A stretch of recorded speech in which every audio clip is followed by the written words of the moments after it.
Muito bem, vamos então agora analisar mudanças no ponto de equilíbrio quando acontecem alterações naquelas variáveis que interferem na demanda e na oferta. Então vamos imaginar um mercado de um determinado produto, tá? Vamos supor, por exemplo, um bem normal. O que vai acontecer com o preço e a quantidade produzidas nesse mercado se ocorrer uma queda no preço de um bem substituto?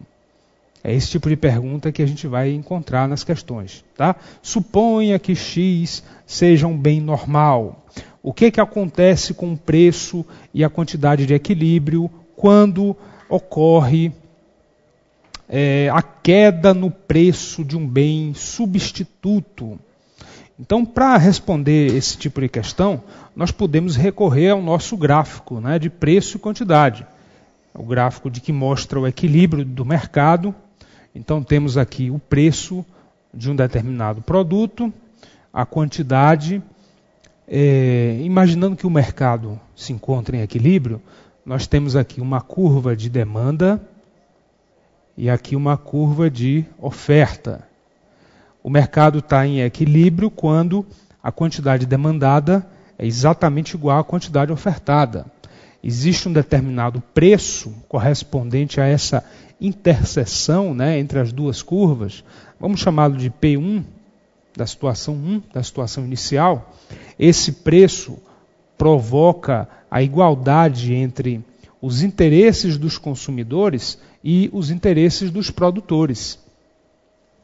Esse preço tem o poder de fazer com que a quantidade demandada seja exatamente igual à quantidade ofertada. Aí o mercado está em equilíbrio. Agora, vamos imaginar que houve uma queda no preço de um bem substituto. Ora, falou em bens substitutos, bens complementares, aí eu recomendo que você pense naquele exemplo da manteiga e a margarina, né, da manteiga e do pão, porque aí pode ficar um pouquinho mais fácil. Vamos imaginar que aqui seja o mercado da manteiga e aconteceu uma queda no preço da margarina. Se a margarina está mais barata, a quantidade demandada de margarina deverá, né, aumentar. Portanto, diminui a quantidade demandada de manteiga. A queda no preço de um bem substituto teria que efeito sobre o mercado aqui do nosso produto? Em primeiro lugar, afetaria a demanda, deslocaria toda a curva de demanda, né, para a esquerda, porque vai cair a quantidade demandada do nosso produto. No novo ponto de equilíbrio, olha aqui, no novo ponto de equilíbrio, nós vamos ver os efeitos. Houve uma redução da quantidade demandada e também da quantidade que está sendo ofertada, tá? E houve uma queda no preço do produto. Houve uma queda no preço do produto. Nessa questão, né, nessa questão aí hipotética, o fato dele ser bem normal, né, não teve a menor influência porque a renda não se modificou. A resposta seria, portanto, redução da quantidade transacionada no mercado e queda, né, no preço desse produto. Vamos ver uma outra hipótese agora. Tá? Vamos ver uma outra hipótese. Vamos imaginar que aconteça o seguinte.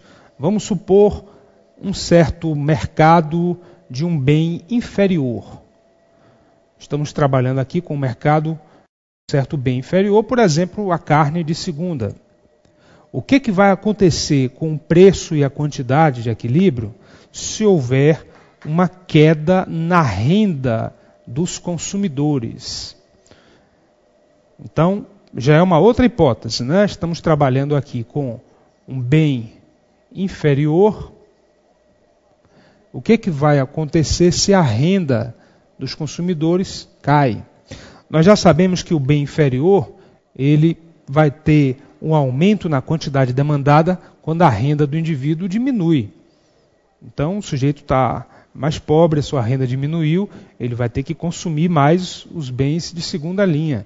Então, o efeito é também sobre a demanda. a quantidade demandada, o que é que vai acontecer? Toda a curva de demanda vai se deslocar para a direita. Olha aqui, ó, D' seria a nova curva de demanda. Então, no novo ponto de equilíbrio, nós teremos como resultado o aumento da quantidade demandada e também ofertada, né? A nova quantidade de equilíbrio maior do que a anterior, e temos aqui um efeito que é o aumento do preço.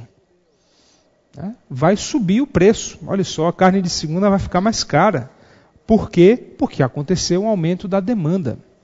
É importante, pessoal, observar o seguinte. Atenção para esse detalhe, que é um detalhe muito sutil. Quando a gente analisa apenas a curva de demanda isoladamente, naquele gráfico da curva de demanda,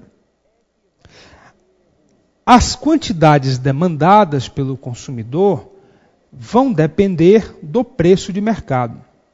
Quando a gente analisa individualmente a curva de oferta, a quantidade ofertada vai depender também do preço de mercado. Mas quando nós analisamos o mercado, tá? A demanda e a oferta, a leitura que nós temos que fazer é que a posição dessas curvas vai determinar qual é o preço de equilíbrio.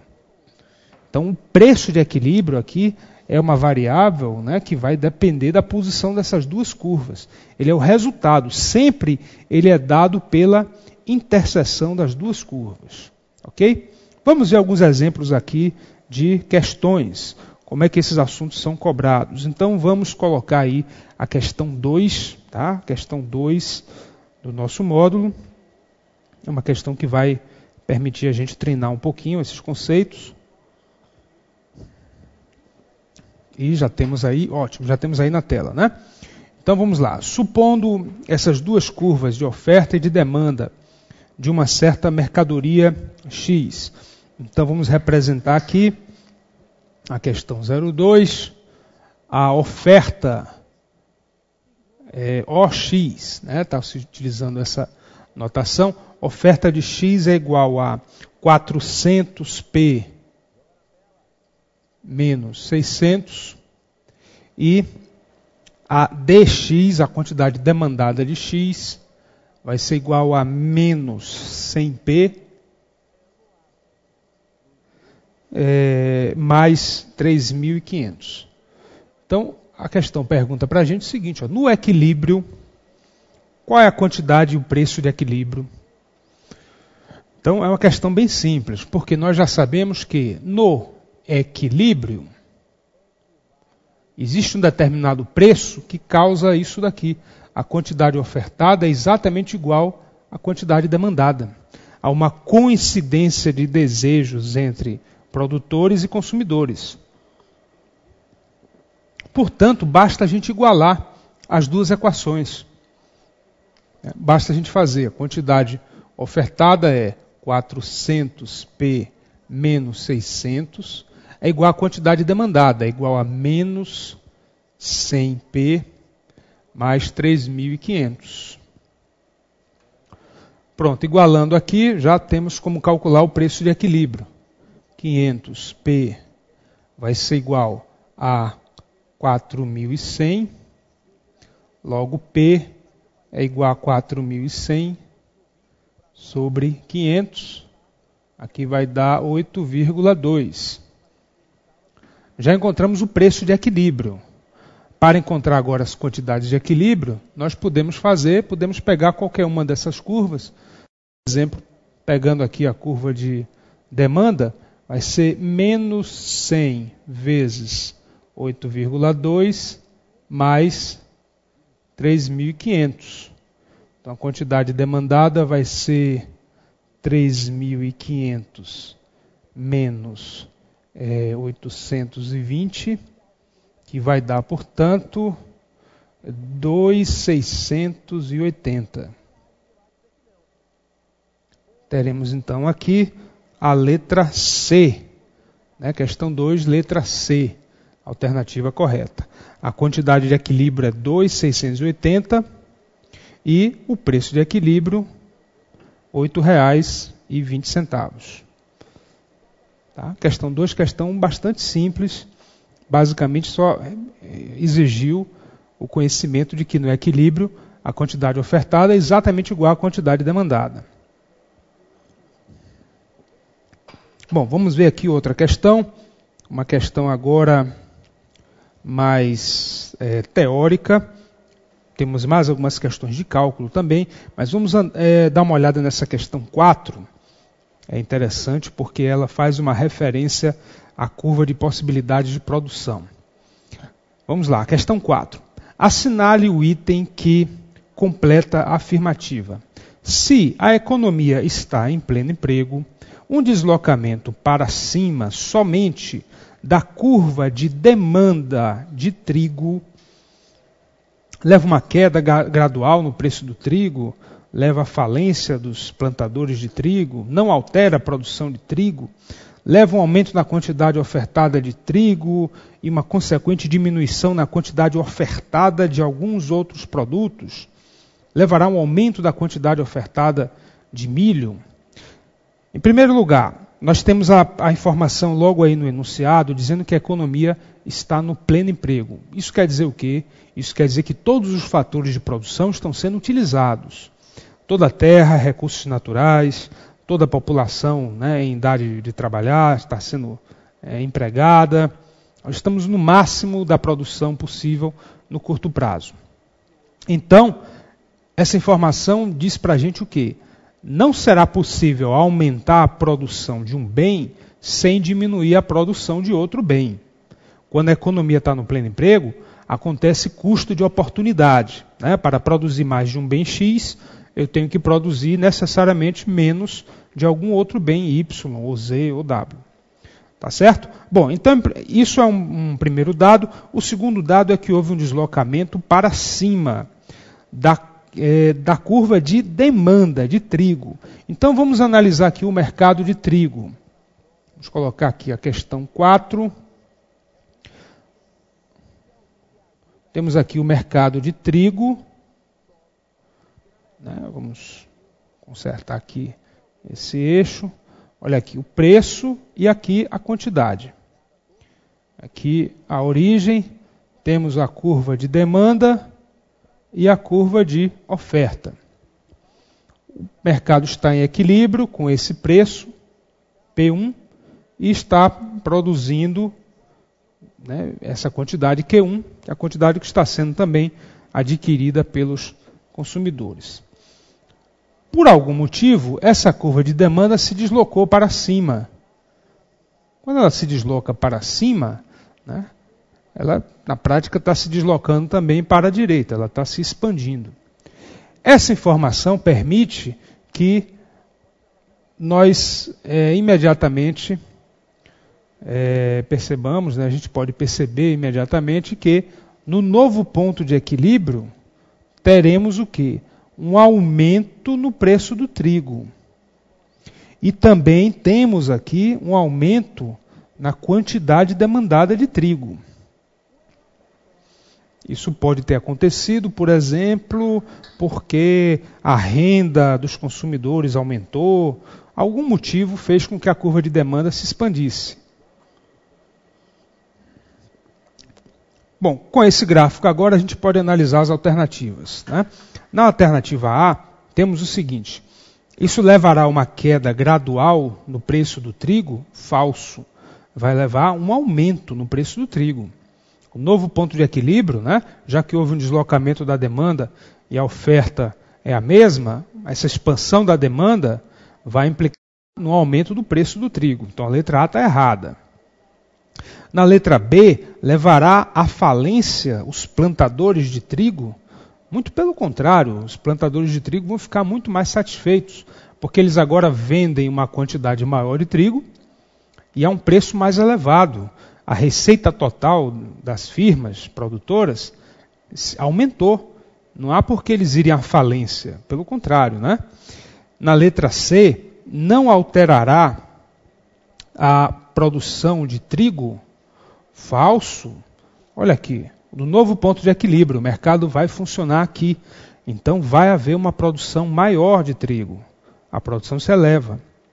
E na letra D, levará a um aumento na quantidade ofertada de trigo, até aqui tudo bem, verdadeiro, com uma consequente diminuição na quantidade ofertada de alguns outros produtos, verdade também. Por quê? Porque lá no início da questão, no enunciado, a questão está dizendo que a economia está no pleno emprego. Se está no pleno emprego, então o aumento da produção de um bem gera custo de oportunidade.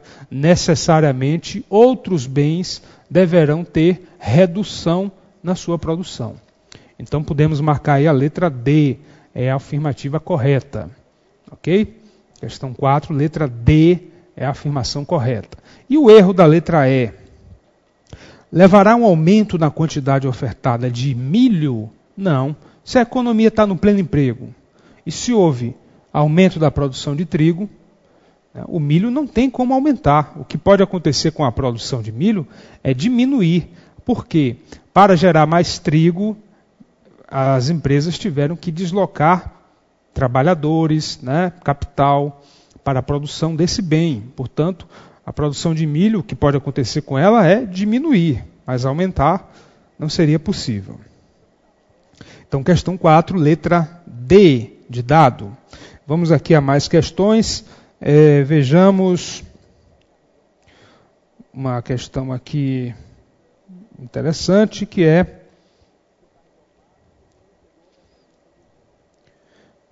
vamos ver aqui uma questão, é a questão 14. Vamos aí à questão 14. Uma questão aqui um pouquinho mais difícil.